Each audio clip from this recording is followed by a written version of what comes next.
There's another group, though. This group makes up about 20 to 25% of the people that you'll be working with. And they are the group that we call the flare-up response. So you put them on the product, in about 3 weeks their immune system finally kicks in. And the product is working nicely. All of a sudden, all of the pre-infection development that they have in their skin is going to come to a head. It's all going to raise all at one time.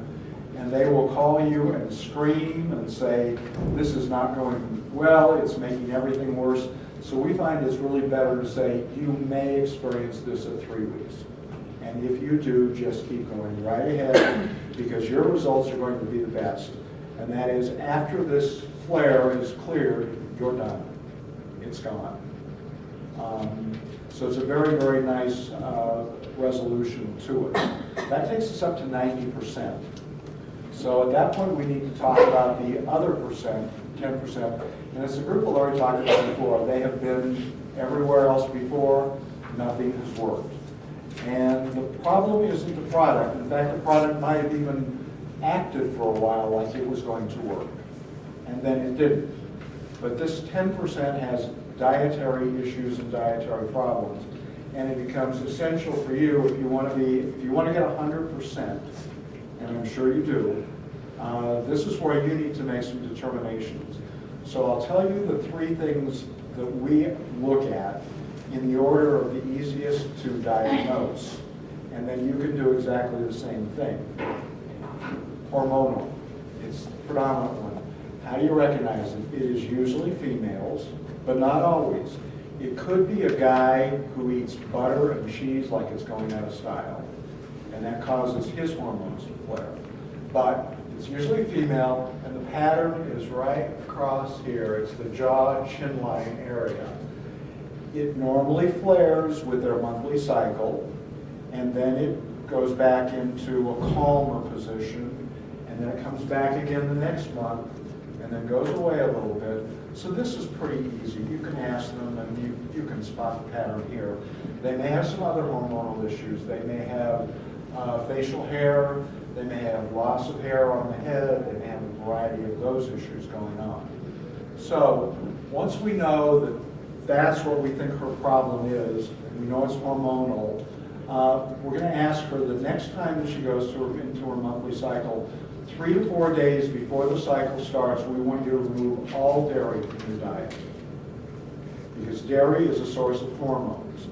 And that's, with her hormones are elevating, and when she adds dairy to it, pushes her way over the brink. So we're going to say 3 or 4 days prior to the cycle, and then 3 or 4 days into the cycle, no dairy of any kind whatsoever. And if they're willing, remove the meats that are of hormonal influence.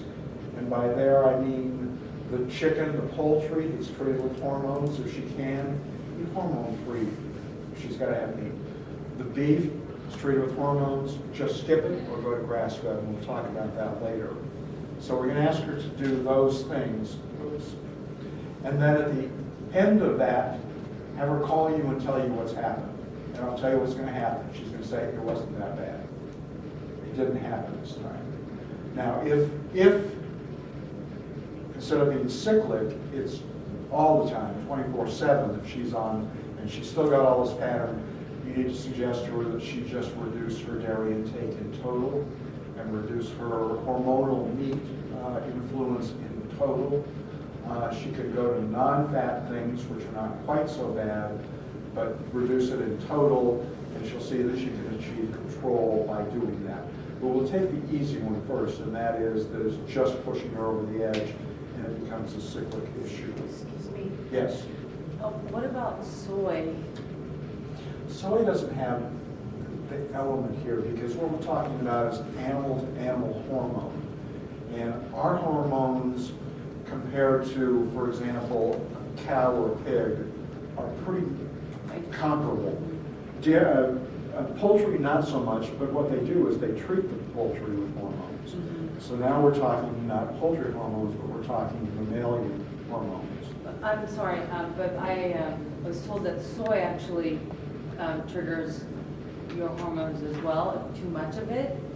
And I don't want to use myself as an example, but I had the huge problem that, and my boss actually told me, you know, maybe you should stop doing soy because that triggers your hormones as well. And I was actually doing protein shakes in the morning, soy only, and hemp protein, and I just had tons of little tiny. What was your source of protein? It was hemp protein. Okay. I think that, but then I still have tons like on my jawline, the hormonal thing like that. Yeah. And then I don't know, my boss told me that it was probably the soy because of the tofu and all that, and It it very has to be a easily can difference. be. We're all very unique human beings. Yeah. And I thank you for bringing that up because, okay, that's one thing we had never had to experience. Mm-hmm.